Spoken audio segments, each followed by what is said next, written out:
Bonjour tout le monde. Je m'appelle Sonia Fink. Je vais animer la rencontre aujourd'hui qui parle de la poésie en outaouais en traduction allemande. Moi-même, je suis allemande. Je vis au Québec depuis une dizaine d'années. Je traduis de la littérature. Je suis traductrice littéraire de métier. Je traduis du français principalement toujours vers l'allemand, qui est ma langue, l'allemand. Et je partage mon temps entre Gatineau, le vieux hall où j'habite, et Berlin. Donc, je passe pas mal, une bonne partie de l'année ici, mais aussi plusieurs mois dans chaque année en Allemagne. Et depuis que je suis arrivée au Québec il y a une dizaine d'années, j'ai commencé à traduire aussi des auteurs du Québec. Donc, j'ai traduit Jocelyne Saucier, Naomi Fontaine, Wajdi Mouawad, Louis-Carl Picard-Sioui et d'autres auteurs du Québec vers l'allemand. Et aujourd'hui, on est ici pour parler de la poésie en outaouais, donc un de mes deux chez moi.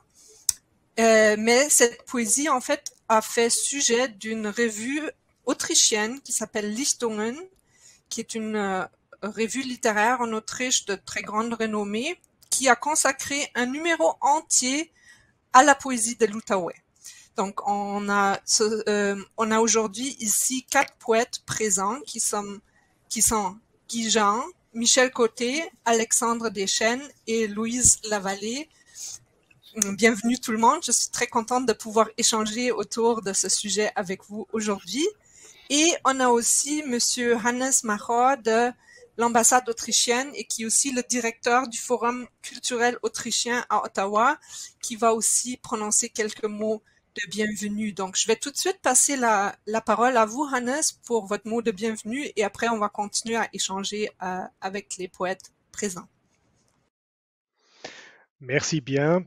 Bonjour à tous et à toutes. Merci beaucoup au Salon du Livre de l'Outaouais pour l'invitation et merci à la présidence polonaise de l'UNIC.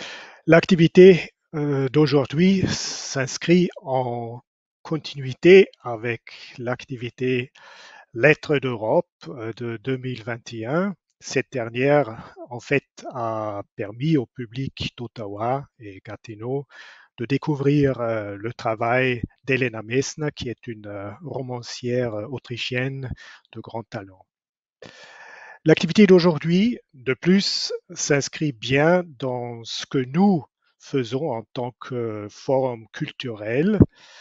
Nous voulons jeter des ponts culturels entre le Canada et l'Autriche. C'est pour ça que nous, par exemple, encourageons les jeunes artistes, les intellectuels, les chercheurs universitaires et bien sûr les écrivains autrichiens et autrichiennes à venir au Canada pour qu'ils puissent présenter leur travail ici, pour qu'ils puissent nouer des contacts et avoir des échanges. Cette année, c'est d'ailleurs une année spéciale pour nous. Nous célébrons 70 ans de relations diplomatiques entre le Canada et l'Autriche. Donc, évidemment, les activités du Forum culturel dans les prochains mois vont être marquées par cet anniversaire. Pour conclure, je souhaite à tous les intervenants et à toutes les intervenantes un bel échange. Je souhaite au public de continuer à découvrir le travail des revues culturelles autrichiennes, travail qui contribue à la découverte de voies littéraires surprenantes, tant de l'Autriche comme d'ailleurs. Merci beaucoup. Merci beaucoup, Monsieur Machor, pour ces mots puis cette panorama de votre travail en tant que qui travaille dans la médiation culturelle entre l'Autriche et le Canada. Et je vais maintenant montrer à tout le monde en fait le fruit du travail, la raison pourquoi on est réunis aujourd'hui ici. C'est donc cette revue-là, Lichtungen, une revue littéraire autrichienne qui a consacré un numéro entier à la littérature, à la poésie de l'Outaouais. Donc, je vais inviter en premier Guy Jean à nous parler un petit peu de comment ça se fait que ce projet-là a vu le jour. Mais d'abord, je vais te demander, Guy, de te présenter brièvement en tant que poète, mais aussi tu as travaillé beaucoup pour le Salon du livre de l'Outaouais, pour les auteurs en Outaouais. Ah, bon, on a perdu Guy Jean qui nous entend pas.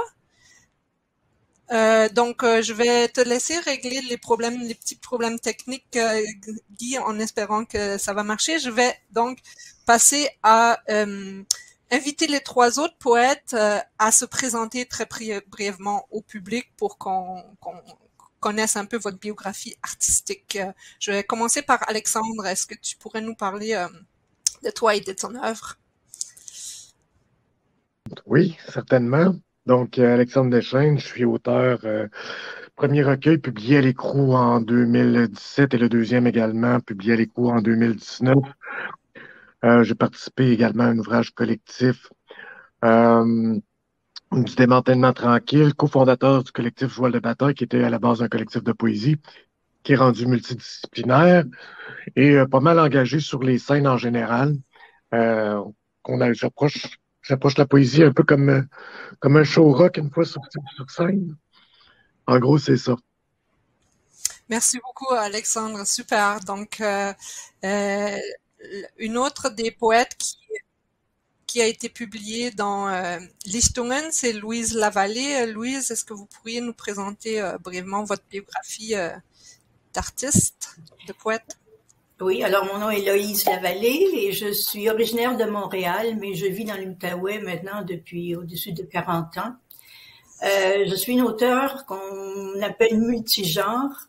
J'écris de la poésie un peu comme on l'imagine normalement, des romans, des récits et même des albums pour enfants. Mais je dois dire que dans chacune de mes œuvres, j'aime qu'il y ait ce souffle onirique, ce souffle poétique qu'on peut retrouver dans n'importe quel genre littéraire. Les thèmes que je favorise sont la place des femmes dans la société, la puissance de la sexualité, les périls du non-dit. Alors voilà. Parfait, merci beaucoup Louise. Et je vais inviter Michel Côté à se présenter au public.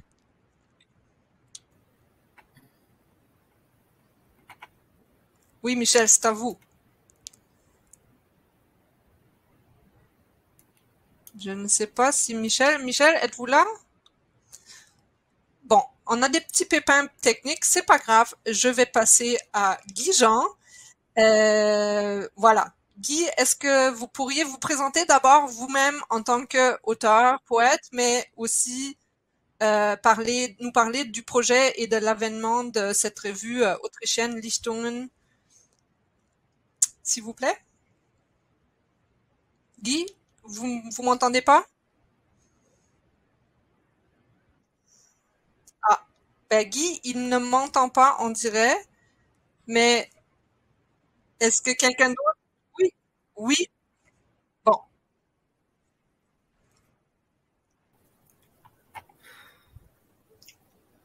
Mais je ne t'ai pas entendu, Sonia. Je suppose que je dois me présenter. Oui. Alors, je m'appelle Guy Jean, j'écris de la poésie. J'ai publié une dizaine de recueils et j'ai été publié aux États-Unis et 2 recueils et aussi dans des revues et aussi à différents endroits en Europe. Voilà. C'est ça.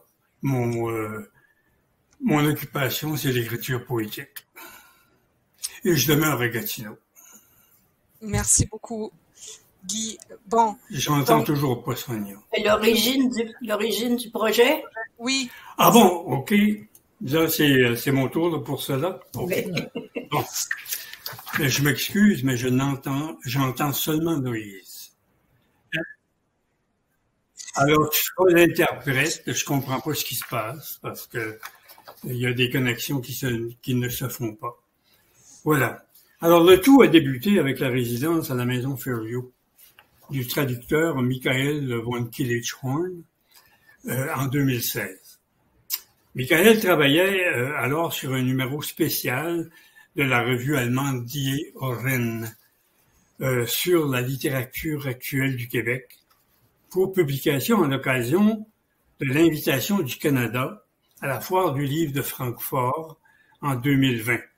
Elle n'a pas eu lieu en raison de la pandémie seulement en 2021, mais avec une délégation très restreinte. Michael est revenu au Québec en 2017 pour ce même projet et en Outaouais pour rencontrer quelques poètes. Il est revenu en 2018 et c'est alors qu'il a rencontré Reinhard Kleckner, auteur et traducteur autrichien, qui lui aussi était en résidence à cette époque à la Maison Fleuriot. Alors, lors d'une rencontre entre Michael et Reinhard, à laquelle j'assistais, Reinhard a proposé de diriger un numéro spécial de la revue, je dis Lichtungen, mais je sais que c'est pas tout à fait la bonne prononciation, sur la poésie en Outaouais, revue dont il est un collaborateur. Et Michael lui a offert sa collaboration d'autant plus que faute d'espace dans le numéro de Lichtungen, il ne pouvait publier dans la revue les poètes, faute d'espace dans la revue Die Ohren, les poètes de l'Outaouais qu'il avait pressentis et rencontrés. Et ils m'ont demandé de collaborer avec eux. Je leur ai fourni une liste de recueils individuels et collectifs publiés depuis la fondation de l'AAO, l'Association des auteurs et auteurs de l'Outaouais, et en ajoutant l'œuvre d'Antonio Desjardins. J'y reviendrai. S'en est suivi une recherche de livres et de rencontres avec quelques poètes et avec André Couture, en raison de son implication historique et de ses connaissances dans le domaine. La sélection des textes retenus s'est faite en tenant compte de l'importance de l'œuvre, la représentation des générations, des genres et des différents propos, les orientations de la revue Lichtungen et la décision d'inclure que les poètes vivants, les coups de cœur des traducteurs, en définitive, c'est ce qui a, la sélection définitive a été faite de cette façon, les limites d'espace compte tenu du choix de présenter plusieurs textes de chaque poète, l'impossibilité d'inclure les œuvres publiées après la sélection définitive. Alors, les poètes dont les textes sont publiés dans la revue, excepté ceux qui sont ici, Marjolaine Beauchamp, José Claher, Chantal Desrochers, André Duhem, Jacques Gauthier, Clara Lagacé, Loïse Dabalé, Jean Perron. Michael et Reinhard. Michel, on t'entend, je pense? Non? Voilà. Michael et Reinhard m'ont aussi demandé d'écrire l'introduction à ce numéro de la revue. À l'aide des informations dans le livre d'André Couture sur l'œuvre d'Antonio Desjardins. Alors, je dresse un portrait rapide du développement de la poésie en Outaouais avant les années 80, en insistant sur l'œuvre d'Antonio Desjardins, l'œuvre majeure de la poésie en Outaouais, à mon avis. C'est ce bouquin ici d'André Couture. Et je le recommande fortement.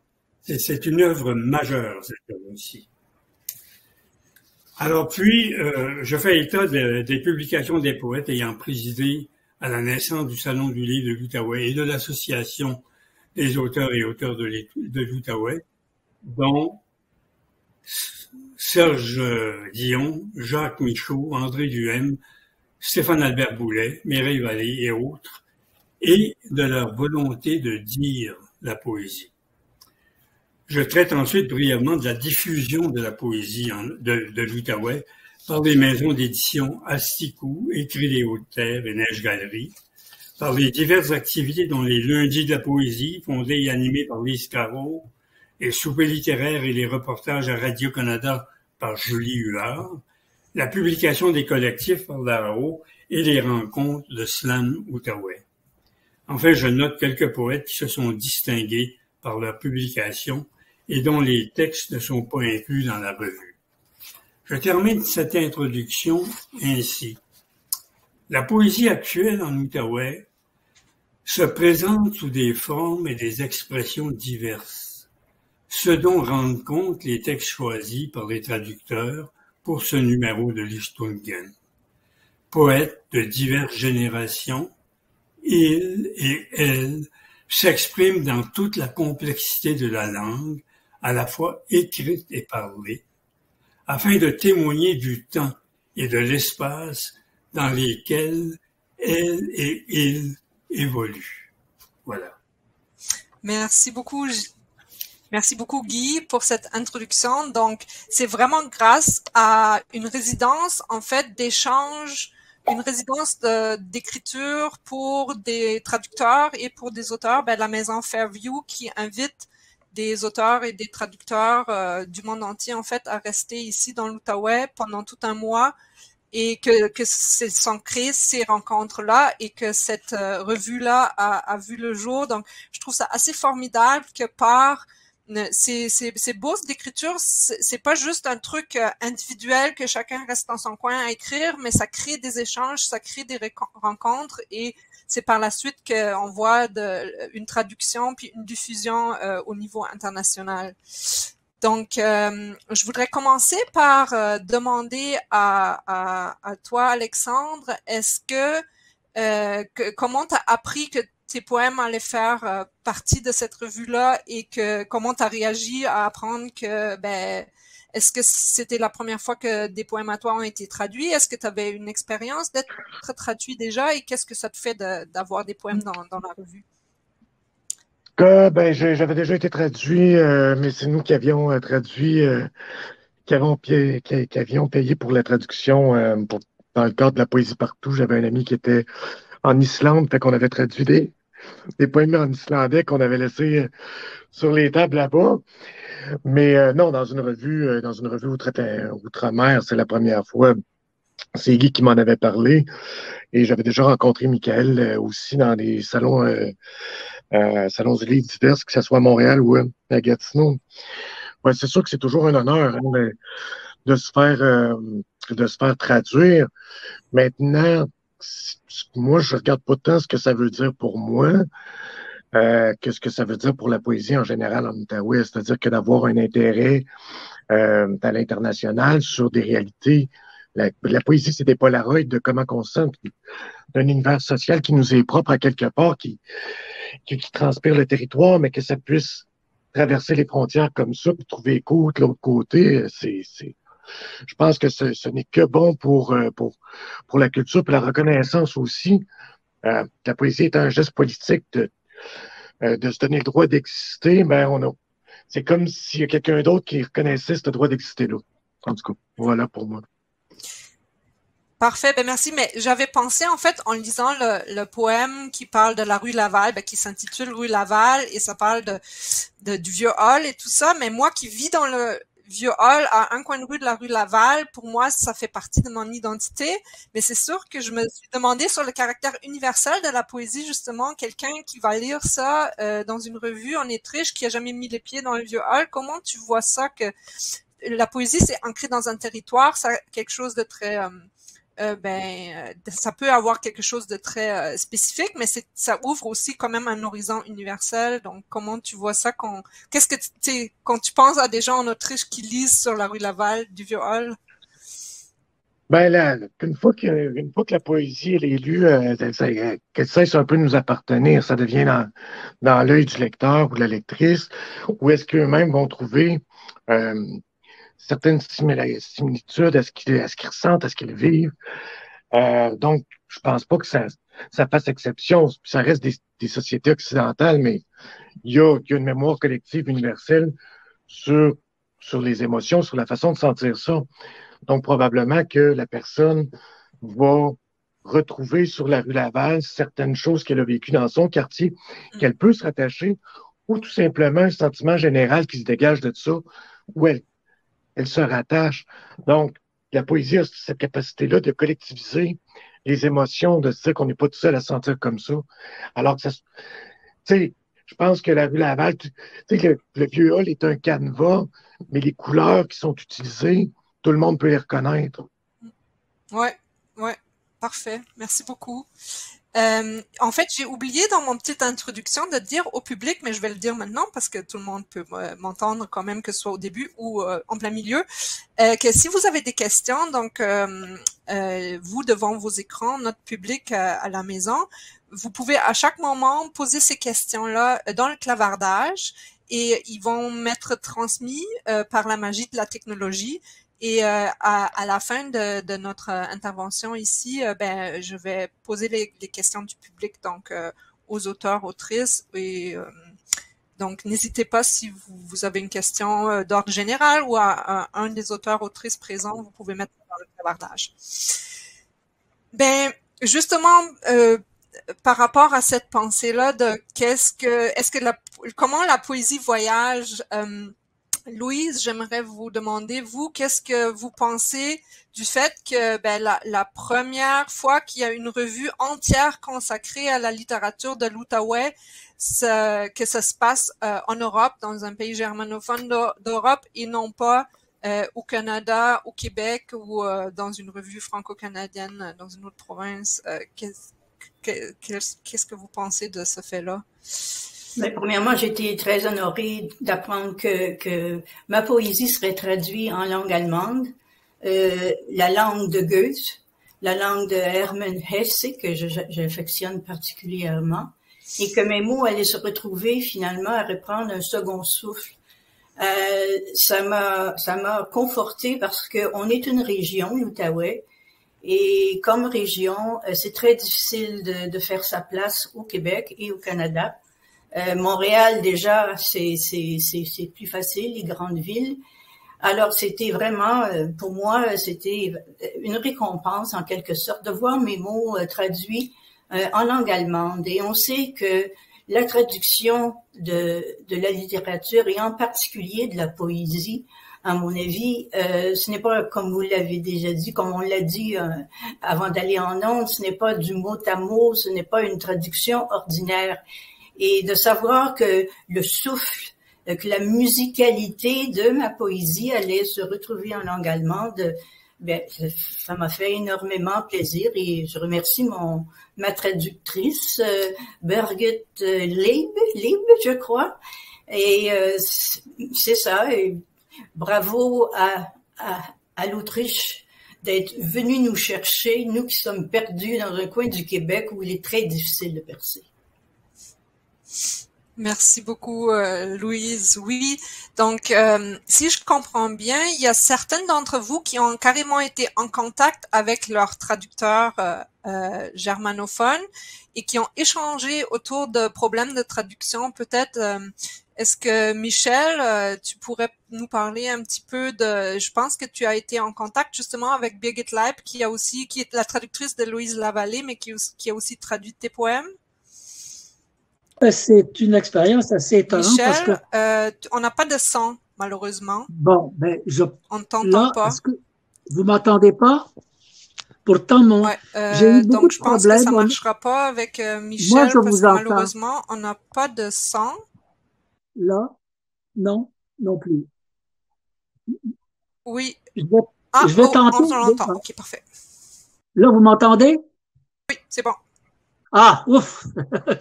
Oui, bon, je trouve toujours ça intéressant de pouvoir discuter avec un traducteur parce que je suis tout à fait en accord avec la position de Loïs, c'est-à-dire qu'on ne traduit pas pour traduire. Je pense à quelqu'un qui m'a beaucoup aidé dans la littérature il y a un certain nombre d'années. C'était Jacques Brault qui avait déjà traduit un texte de Blodgett et puis qui disait qu'il avait appelé son livre non traduire, c'est-à-dire que ça peut pas être tel quel. Mais je trouvais ça vraiment intéressant parce que je pense à Anne Hébert et puis Scott quand ils ont traduit, je pense que c'est le Tombeau des rois. Scott proposait des mots puis Anne Hébert a dit ce mot-là sonne pas comme j'aimerais à l'oreille. Mais malheureusement, j'ai pas pu vérifier cette expérience-là avec l'allemand. C'est une langue que je connais pas. Par contre, les langues que j'ai un petit peu apprises, comme le japonais, j'ai pu discuter avec des gens lorsqu'on a traduit les textes, la même chose en espagnol et la même chose en anglais. Mais je trouve que c'est quand même un avantage intéressant de pouvoir faire sortir et la poésie de soi-même, parce que je pense que on n'écrit pas forcément uniquement pour soi, on écrit pour dire quelque chose. En tout cas, moi, ce que j'aime dire, c'est la lumière, c'est la clarté, c'est l'espoir qu'il y a quelque chose qui existe dans l'humanité et qui nous aide à vivre. C'est un peu dans ce sens-là. Alors donc, les trois contacts que j'ai eus par lettre, bien sûr, c'était de savoir qui étaient des personnages et comment on parle de couleurs. Et par exemple, je vous donne un exemple de Patrick Sim qui disait comment on peut nommer le rouge, parce que je fais référence à un livre qui s'appelle Le dernier tableau sur la rouge. Et il dit par exemple le rouge brique, il essaie de donner une qualité, j'allais dire une qualité animale, une qualité vivante. Il dit c'est comme la poitrine du bouvreuil, c'est comme la pivoine, c'est comme de la porcelaine jaspée. Alors je trouvais ça intéressant. Hein? Ok, oui. Ben voilà, c'est à peu près ça que j'aurais à dire sur la traduction. Je trouve vraiment intéressant. Et peut-être que ça va m'aider à me mettre un petit peu en contact avec la langue allemande que je ne connais absolument pas, pour essayer de voir la valeur ou l'intérêt que mon texte peut avoir dans une autre langue. Merci beaucoup, Michel, pour cet aperçu de la collaboration avec les traducteurs. Mais dans les cas où tu maîtrises la langue, c'est sûr que c'est pas la même expérience parce que tu peux vraiment comparer les deux textes et apporter des commentaires. Mais dans le cas où ça part en traduction dans une langue qu'on ne connaît pas, il faut vraiment lâcher prise et faire confiance, j'imagine, au traducteur et à la traductrice. Hein. Oui, Louise? Justement, quand j'ai reçu la revue, j'étais contente. Et je me suis empressée d'aller voir où était ma poésie. J'ai vu, mais ça faisait quelque temps que le programme était en marche et je me souvenais plus du poème comme tel. Et quand je l'ai vu en allemand, je n'étais pas certaine. Alors j'ai été retrouvée en français et j'essayais de un peu comparer et de voir.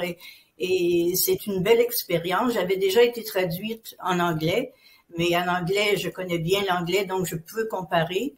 J'ai un livre qui était traduit en braille, qui, bon, évidemment, je ne pouvais pas comparer non plus, et ce n'est pas la même chose.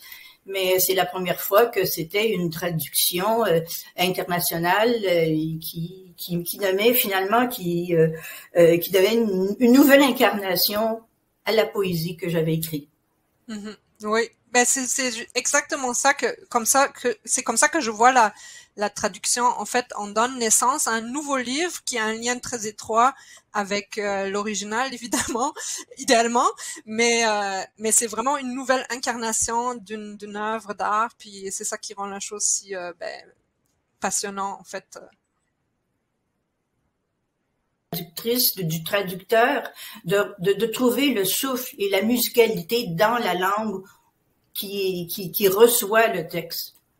Oui, ben tout à fait, c'est ça, c'est un travail très créatif, la traduction littéraire. On récrée vraiment une œuvre d'art. On ne peut pas faire du mot à mot, évidemment. Déjà pas dans un roman, mais encore moins en poésie, parce que ça donnerait absolument pas ce souffle, cette musicalité, ce rythme dont tu parlais, Louise. Oui.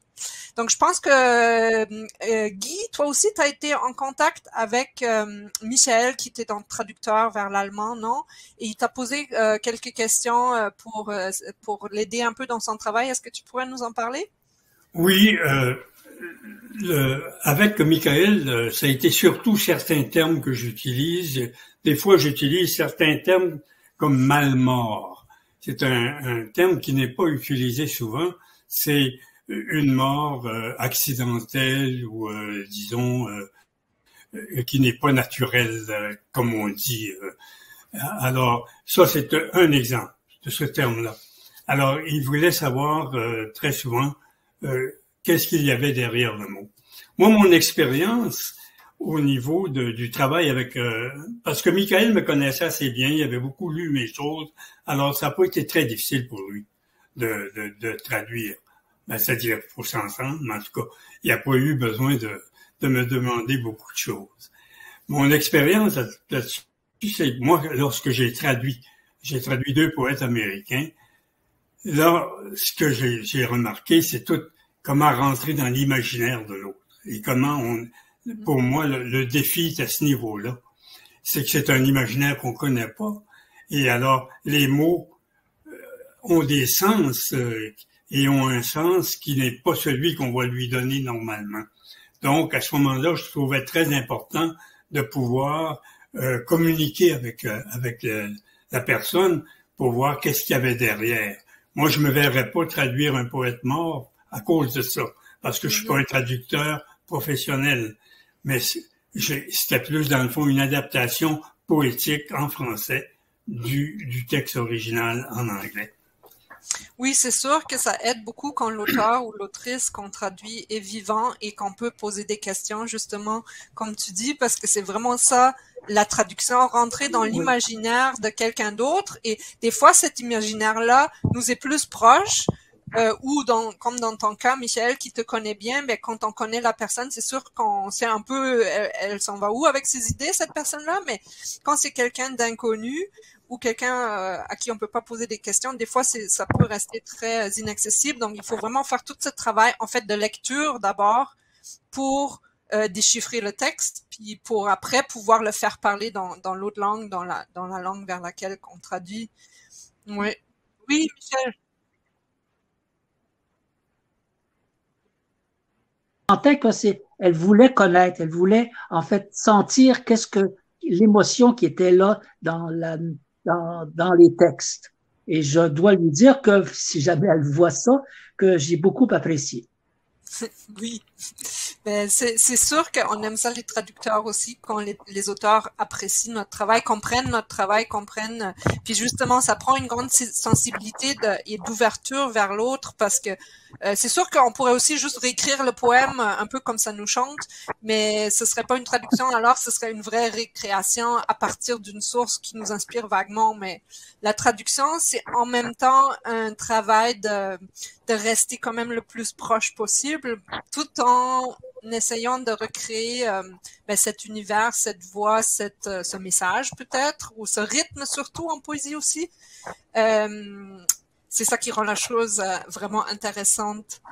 Donc, je ne sais pas s'il y a des questions du public pour l'instant. Je pense que je n'en ai pas vu. Mais si vous avez, donc vous, le public, à l'écran, des questions pour nos auteurs, autrices ou par rapport à la traduction, n'hésitez pas. Oui, sinon, oui, Louise. Oui, ben moi j'aurais une question pour vous, traductrice. Vous avez traduit Jocelyne Saucier, qui est une écrivaine remarquable, et vous parlez justement d'être capable d'entrer dans l'univers émotif, émotionnel et de l'écriture. Est-ce que c'est difficile de changer d'auteur à traduire, parce qu'à chaque auteur que vous traduisez, c'est un monde différent, et au niveau des émotions, de la sensibilité, c'est différent. Donc, est-ce que ça prend du temps à s'adapter à ce monde au-delà des mots, finalement?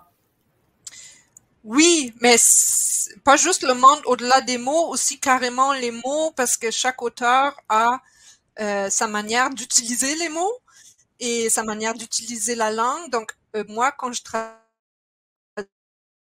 un poème aussi, je traduis un univers, je traduis une histoire, une narration, une idée, mais je traduis aussi un style, en fait, une manière de travailler avec la langue. Et ça peut être très dur de...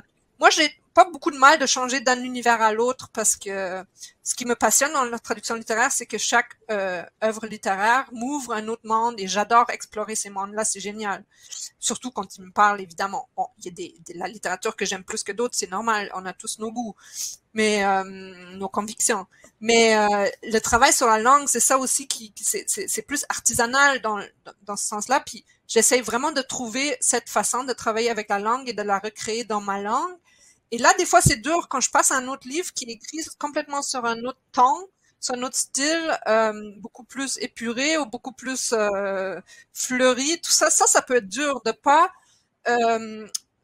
faire parler Jocelyne Saucier en allemand comme Annie Ernaux, parce que je l'ai traduit Annie Ernaux juste avant. Donc, c'est ça le grand défi, en fait. Puis surtout, avec les conditions de travail, souvent on est très serré dans le temps, on a des deadlines, des délais très serrés, puis là, il faut vraiment que j'enchaîne un livre après l'autre. Moi, j'aime bien prendre un break après chaque livre, mais souvent j'ai pas ce luxe-là malheureusement. Donc c'est ça. Il faut trouver cette voie qui est unique à chaque auteur en fait. Mais à ce moment-là, comment vous êtes répartis les auteurs de l'Outaouais? Est-ce que selon le style de chacun, vous avez choisi un traducteur en particulier? Ou bien comment ça s'est passé qu'un traducteur prenne tel poète? Guy, est-ce que tu sais comment Michel il a choisi les traducteurs? Oui. Je sais qu'il a choisi certains traducteurs, par exemple pour Marjolaine et pour Alexandre, et peut-être José Claire, en raison de la particularité de leur langage, des auteurs qui avaient déjà traduit, des auteurs québécois qui utilisaient le même type, si on veut, de langage. Donc, il connaissait des traducteurs qui étaient un peu spécialisés dans ce genre. Et je pense que pour les autres, c'était vraiment, j'ai pas bon, il y a Reinhardt qui était aussi mêlé là-dedans. Alors, mais pour les autres, je connais pas de critères particuliers, sauf dans ce cas-là. Mais je sais qu'il y a beaucoup réfléchi. J'ai un peu échangé aussi avec Michel par rapport au projet et comment ça s'est fait, comment il avait choisi les auteurs aussi, puis comment il avait choisi les traducteurs, tout ça. Donc, je sais qu'il a vraiment réfléchi à quel traducteur, quelle traductrice pourrait vraiment avoir accès à ce univers-là, à cette pensée-là, mais aussi à ce style-là. Oui, c'est très important. Puis c'est ça, on n'est pas tous le parfait traducteur, la parfaite traductrice pour chaque texte, c'est normal, je veux dire. Mais mais c'est pour ça que c'est vraiment exceptionnel qu'on ait un numéro d'une revue autrichienne quand même reconnue, spécifiquement sur la poésie en Outaouais. C'est une occasion exceptionnelle et particulière. Et ça, je trouve que faut vraiment le reconnaître. D'ailleurs, il est question aussi d'un suivi par quelqu'un qui va faire une critique de ce numéro et de la poésie dans ce qui s'appelle Literaturportal Bayern, qui est aussi très prestigieux, ce qu'on dit, en Autriche. Donc, il y a encore un suivi qui va être fait à la publication dans l'Istungen. Et c'est vraiment... c'est une occasion, je disais à un ami qui est allemand et qui travaille à la radio, je lui montrais ça. Il en revenait pas. Il disait comment c'était vraiment exceptionnel qu'une région ici au Québec puisse qu'on publie sa poésie dans un numéro spécial comme les Stungen. Je l'ai déjà dit tantôt, mais je trouve ça fantastique. C'est des retombées de ces résidences, en fait, de la maison Fairview. Donc, on montre à quel point ces résidences d'écriture, ça sert pas juste à loger un auteur et le nourrir pendant un mois et faire en sorte que l'auteur ou la traductrice peuvent travailler sur son travail en paix, mais ça crée des échanges entre les gens et après, ça crée des retombées comme ça que il y a toute une revue. Moi aussi, j'en reviens pas. Je trouve ça extraordinaire qu'il y a toute une revue en langue allemande maintenant qui réunit la poésie, une partie de la poésie de l'Outaouais et que cette région-là aussi devienne accessible parce que je sais pas combien de gens en Allemagne ou en Autriche ont déjà entendu parler de l'Outaouais. Moi, en tout cas, quand je dis que j'habite à Gatineau ou à Hull, enfin, il faut toujours que j'explique c'est où et bon, ok, Ottawa, ok, les gens connaissent peut-être, mais c'est sûr qu'avec Montréal, c'est pas pareil.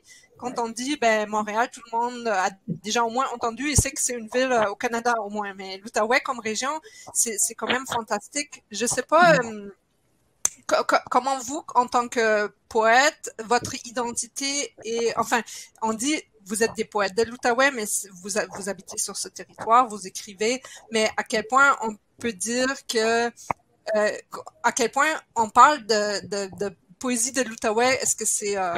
comment vous voyez ça, par exemple, Alexandre, comment tu te... Ou Michel? Ben, il y a définitivement une poésie qui est propre à l'Outaouais, ne serait-ce que historiquement, l'oralité a beaucoup beaucoup à voir dans dans nos moyens de communication, ne serait-ce que par les draveurs, etc. Puis également, ben, il y a toujours la question frontalière, côté limitrophe avec l'Ontario, où est-ce qu'il y a des échanges, où est-ce qu'il y a un mélange peut-être plus décomplexé de certains mots anglais ou de francisation de mots anglais. Et ça fait pas très longtemps qu'il y a une fierté de se dire de l'Outaouais. Et là, de plus en plus, on sent que ça vient, puis on le voit dans les sujets puis dans l'approche que oui, il y a une poésie de l'Outaouais, au même titre qu'une poésie de Beauce, qu'une poésie du Saguenay, etc. Maintenant, c'est tout dans les subtilités, mais le fait que les auteurs de plus en plus se réclament de ce territoire-là, en dit long, au lieu de juste toujours s'expatrier, entre parenthèses, pour aller à Montréal, etc., ou dans des pôles peut-être plus attirants. Mais on reste de plus en plus ici, puis ça transparaît dans la poésie, dans les sujets qu'on traite, qu'il y a souvent beaucoup de nature, mais également une réalité urbaine qui est côtoyée. Oui, tout à fait. C'est ça. Ben, mot de la fin, Michel, il nous reste 1 ou 2 minutes, là, oui? C'est parce que je vous ai retrouvé sur mon téléphone. Alors ça va très bien. Tout à l'heure, je vous avais perdu. Mais je pense que c'est comme... on peut savoir que maintenant, il y a une poésie, il y a une collectivité de poètes dans cette région. Et je pense que comme cohésion de groupe, comme cohésion, et que ça soit que cette cohésion-là vienne par l'intermédiaire de la poésie, je trouve que c'est vraiment important. Peu importe les styles. Je veux dire, il y a différents styles, façons d'exprimer, mais il reste que, à un moment donné, dans les soirées de lecture de poésie ou dans les événements où on tente de faire des liens avec les gens de l'autre côté de la frontière, il reste qu'il y a des gens d'ici et il y a les gens de là-bas. Et je trouve ça intéressant que cette revue, grâce au travail de Guy puis de Michael, puisse permettre finalement d'aboutir à cette perception que l'on peut avoir de poètes comme groupe dans une région. C'est sûr que le fait d'être réunis dans une revue, ça crée cet effet de collectif quand même que ça le renforce, ça le crée pas.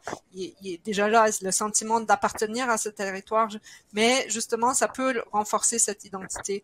Je voudrais justement dire pour tous ceux qui s'intéressent, tous ceux déjà qui maîtrisent l'allemand peut-être parce que la revue elle est en allemand. J'ai vu il y a un poème qui est imprimé en bilingue, en français et en allemand. C'est La rue Laval d'Alexandre Deschênes. Mais le reste des poèmes, ils sont vraiment là en traduction allemande pour un public germanophone. Mais on sait jamais. Pour tous ceux en Outaouais qui maîtrisent l'allemand, donc vous pouvez acheter cette revue sur le site web du Salon du Livre. Dans la vitrine Lettres d'Europe. Donc, si vous allez sur le site web du Salon du Livre de l'Outaouais, vous allez la trouver sous Lettres d'Europe. Et malheureusement, on aurait pu continuer la discussion encore longtemps. C'est un sujet passionnant, je trouve, mais on est arrivé à l'heure qu'il est. Et j'aimerais beaucoup, j'aimerais remercier les 4 auteurs, autrices présents, Guy Jean, Michel Côté, Alexandre Deschênes et Louise Lavallée. J'aimerais aussi remercier beaucoup Hannes Macher de l'ambassade de l'Autriche d'être venu nous faire un mot de bienvenue et d'être si impliqué dans l'échange culturel entre l'Autriche et le Canada. Et j'aimerais beaucoup remercier Clara Lagacé qui m'a invité à animer cette rencontre aujourd'hui. Puis je vous souhaite à tous et à toutes une excellente journée. Merci Sonia et merci aussi à Clara. Merci. Merci. Merci à l'Autriche. Merci.